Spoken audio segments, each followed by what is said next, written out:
$300. That was what they paid me to serve champagne at Manhattan's most exclusive charity gala. $300 to be invisible, to smile politely while billionaires talked about their third vacation homes and complained about the maintenance costs of their yachts. I watched them from behind my silver tray, these people who had everything, and I wondered what it felt like to never worry about money. But there's something about being invisible. You see everything. And what I saw that night in the Plaza Hotel's ballroom would haunt me forever. My name is Rebecca Chen, and 6 months ago I was working 2 jobs just to keep my studio apartment in Queens afloat. During the day, it's hard to find people who pay their bills on time. I'm a graphic designer who finds those people. At night, I work catering. Basically, like a waitress. They call it the gig economy. But my only goal was survival. My mother always said I should become a doctor like my cousin Jennifer, but what truly caught my attention, what excited me, was art. Yes, I was passionate about art. In New York City, though, passion doesn't pay the rent. It seems talent doesn't either. The Morrison Gala was supposed to be just another routine job. Show up at 6 p.m., put on the standard black vest and white shirt, carry trays, smile at people who ignore you as if you're made of glass. The senior staff who hired me were very clear about the rules. You never speak to them unless they speak to you first. You can't make eye contact for more than 2 seconds. And especially while serving, we are not allowed to talk to the guests under any circumstances. I had done dozens of these events. I knew I had to be a complete ghost. But tonight was going to be different. From the moment I first set foot in the venue, there was a strange feeling inside me, a feeling I had never experienced before. The Plaza Hotel was dazzling, filled with gold chandeliers and marble floors that probably cost more than my entire education. The ballroom had been transformed into something straight out of a fairy tale. Ice sculptures, orchid arrangements that must have cost thousands of dollars, and a string quartet in the corner playing Vivaldi. This wasn't an ordinary charity night. This was a place where the wealthy came to build connections with one another, to socialize, to display their social status. I took my tray from the kitchen, crystal champagne flutes, 12 of them, perfectly arranged, and stepped into the ballroom. The place was beginning to fill up. Women in designer dresses more expensive than my annual rent. Men in custom-tailored tuxedos talking about mergers and acquisitions. With that familiar smile I had perfected over hundreds of events, I glided through the crowd like water offering champagne. After all, I'm one of the good ones at this job, right? "Excuse me, miss." A sharp voice cut through the ambient noise. I turned and saw a woman in her 50s, wearing a red Valentino dress, her diamonds catching the chandelier light like tiny suns. "This champagne is lukewarm. Don't you people know how to keep drinks cold?" With the ease that professionalism had given me, I smiled and said, "I'm very sorry, ma'am. I'll bring you a fresh glass right away." She didn't even listen to my reply and went back to her conversation. They were talking about someone's disappointing performance at the Met Gala. I hurried back, my face burning.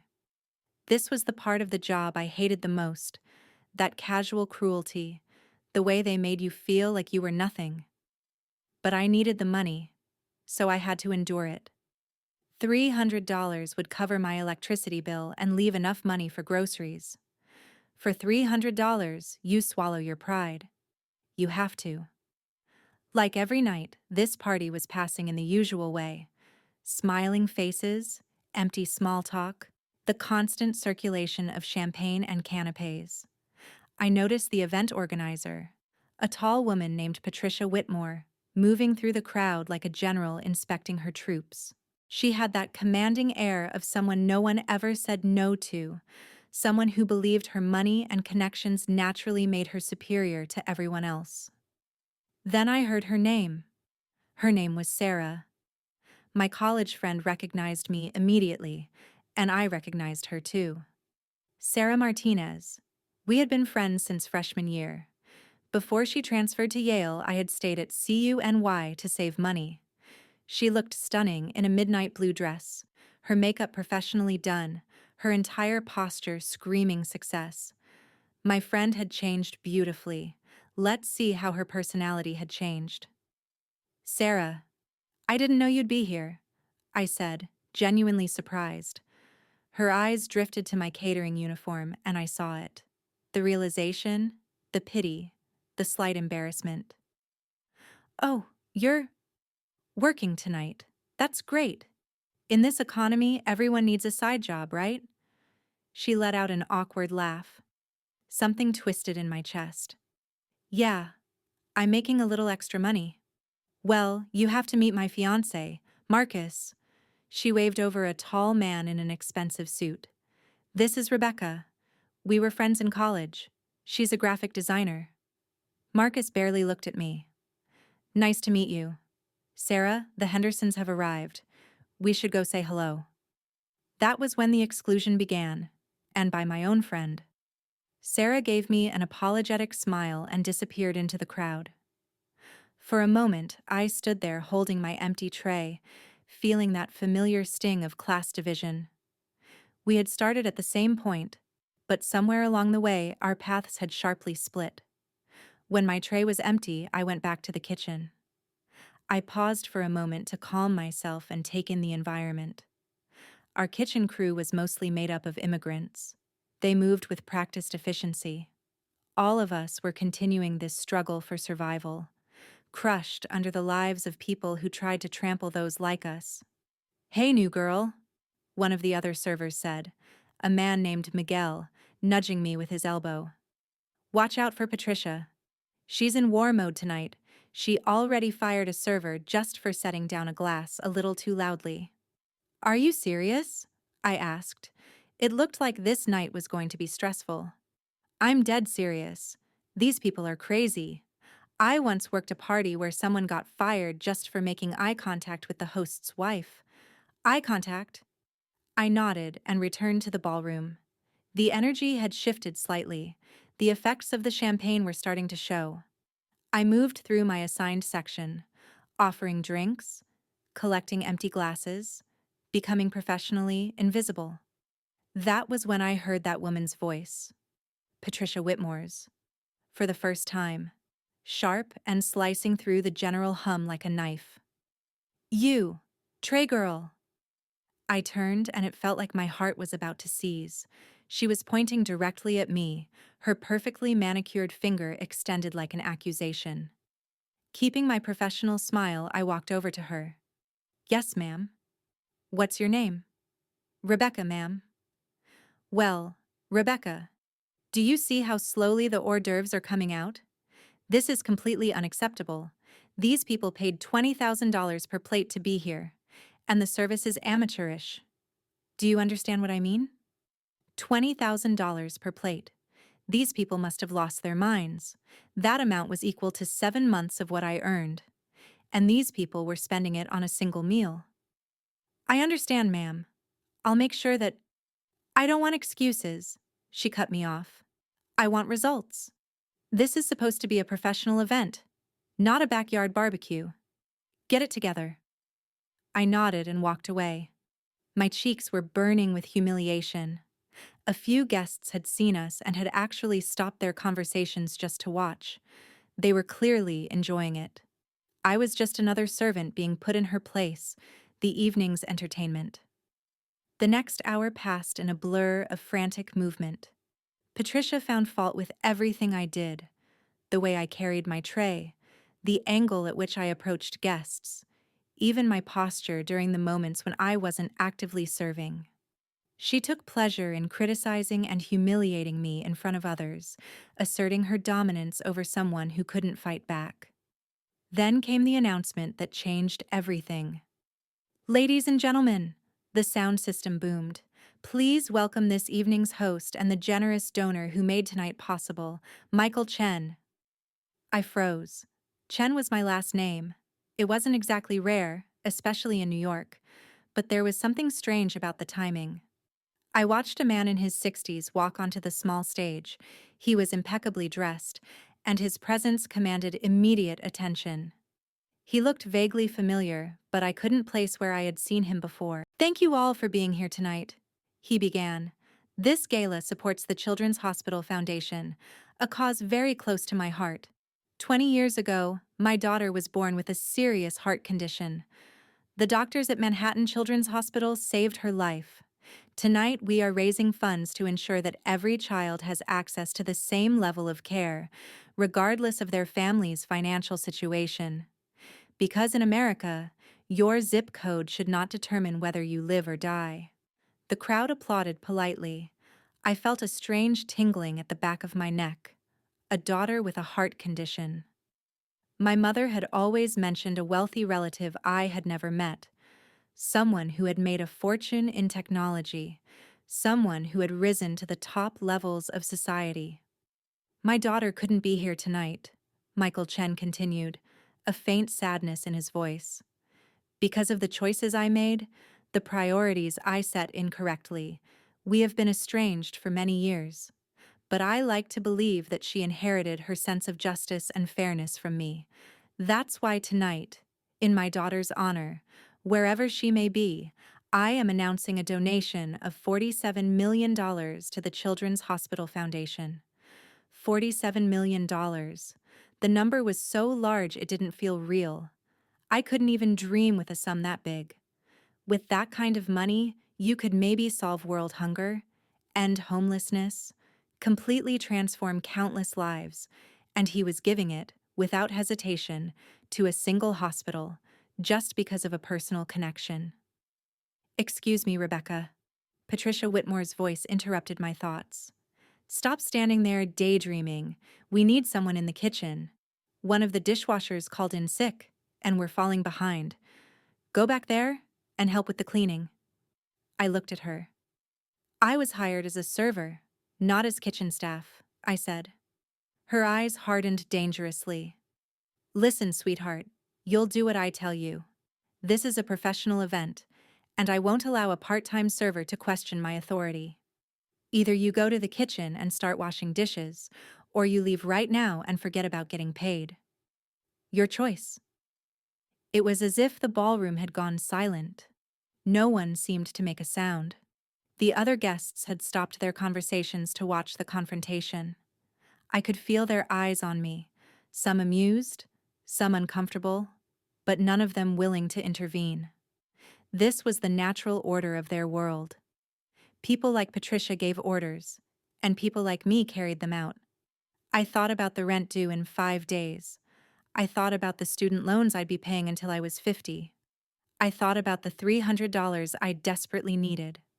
And I thought about Michael Chen's $47 million donation, given so casually just to impress these people. "Okay," I said quietly.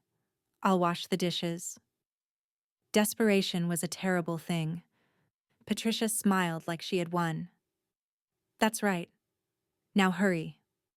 I started walking toward the kitchen. The empty tray in my hands felt as heavy as iron. Behind me, I heard the conversations resume. The moment had already been forgotten by everyone except me. In their world, I was replaceable, interchangeable, completely insignificant. Like a spare part. The kitchen was in chaos. Plates were piled high in the industrial sinks, and the commercial dishwasher, probably more expensive than my car, was running nonstop. The other kitchen workers looked at me with understanding but said nothing. They had all been where I was, treated like dirt by people who had everything. This was the place of my fellow sufferers. I rolled up my sleeves and plunged my hands into the soapy water. The water was scalding hot, and within minutes my hands were red and starting to ache. Through the service window, I could see the ballroom. Crystal chandeliers, polished people, things I could only look at and think I would never belong to that world. As the party continued, I scrubbed plates. My hands burned from the hot water and harsh detergent. Through the service window, I could still see the ballroom, all that wealth, all that privilege, just 50 feet away, yet it felt like another planet. A world where $47 million was just a tax write-off. Patricia Whitmore appeared in the kitchen doorway. Her red Valentino dress was like a burst of color amid the industrial steel.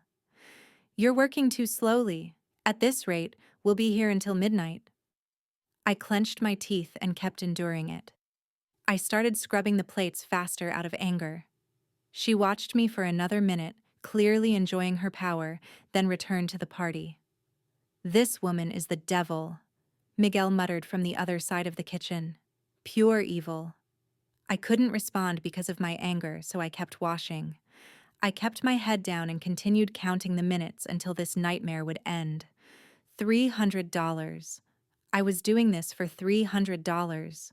Voices rose from the ballroom. The place was full of chaos. When I looked through the service window, I saw Michael Chen standing near the entrance. His face was pale, and I saw him scanning the crowd with desperate eyes. "Has anyone seen my daughter?" he was calling out. "Rebecca Chen? Is there someone here named Rebecca Chen?" My heart nearly stopped. The plate I was holding slipped from my hands and crashed into the sink, splashing soapy water onto my uniform. Everyone in the kitchen turned to look at me. "That's you," Miguel whispered. "That's your name." I froze where I stood. Water was dripping from my hands. I couldn't process what was happening. Michael Chen, the billionaire tech mogul who had just donated $47 million, was looking for someone named Rebecca Chen. Was he looking for me? Patricia Whitmore appeared in the kitchen doorway again, her face stunned. "Did he just say, Rebecca Chen?" I slowly nodded my head. I couldn't speak. She went into shock, which quickly turned into something close to panic. Are you related to Michael Chen?" "I don't know," I managed to say. "I've never met him." But even as I said it, things were starting to fall into place. The stories my mother used to tell about a wealthy uncle who had cut ties with the family after making his fortune. The photos under the bed and things like that. He looked very much like the man I had just seen in the ballroom searching for his daughter. The mysterious checks that arrived every few years, every single one of them had been sent back uncashed because of my mother's pride. Patricia's face had gone completely white. "Oh my God, oh my God." She looked at me, really looked at me, for the first time all evening. For the first time, she wasn't looking at me like I was trash, but like I was a human being. You need to go to him. Now. Immediately." I struggled to get up and wiped my hands on a kitchen towel. My movements felt robotic. This couldn't be real, because I was a struggling artist from Queens who couldn't pay rent, not the daughter of a tech billionaire. As I walked toward the ballroom, I saw him clearly for the first time. Michael Chen, my mother's older brother. The uncle who had chosen Silicon Valley over family.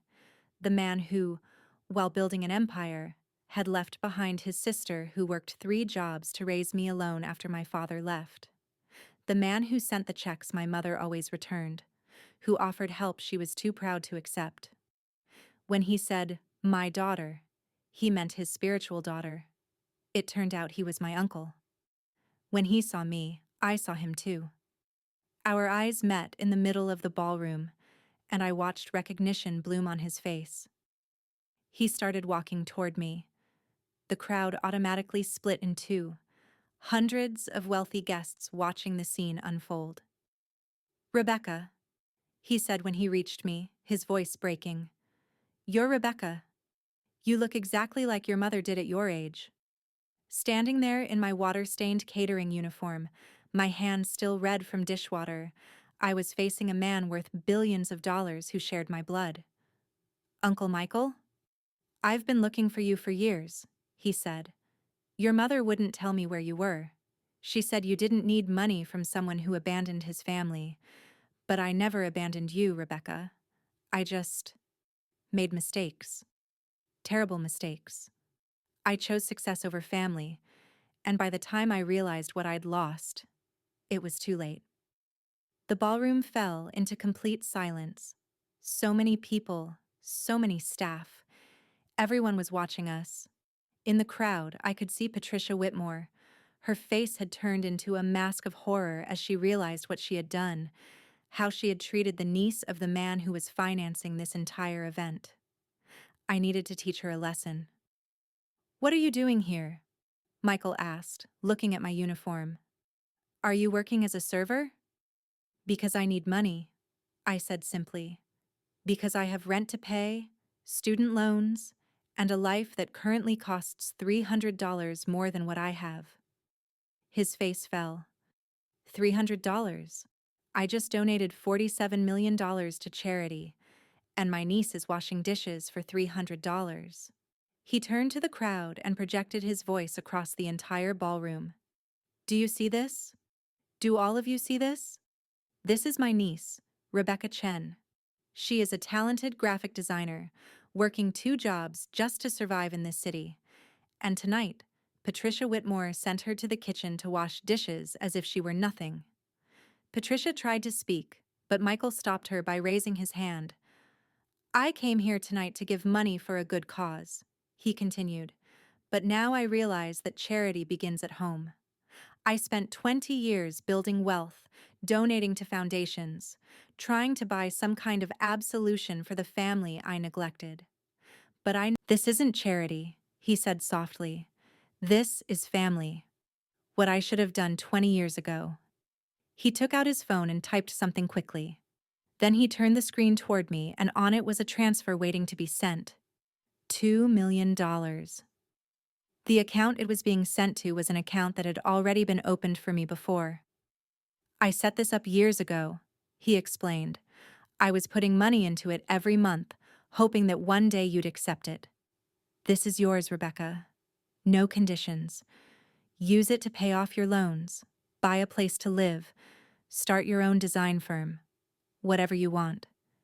You've already earned it by surviving in a world that's rigged against people like us." I looked at the number on the screen and immediately drifted into dreams. No more worrying about rent. No more dealing with Patricia and people like her. A chance to focus on my art. Instead of just fighting to survive, I could actually live my life.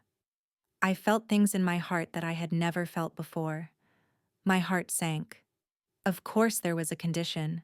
There was always a condition. "You need to forgive me," he said quietly. "Not now. Maybe not for years. But someday, I hope you can forgive me for not being there when you needed family the most."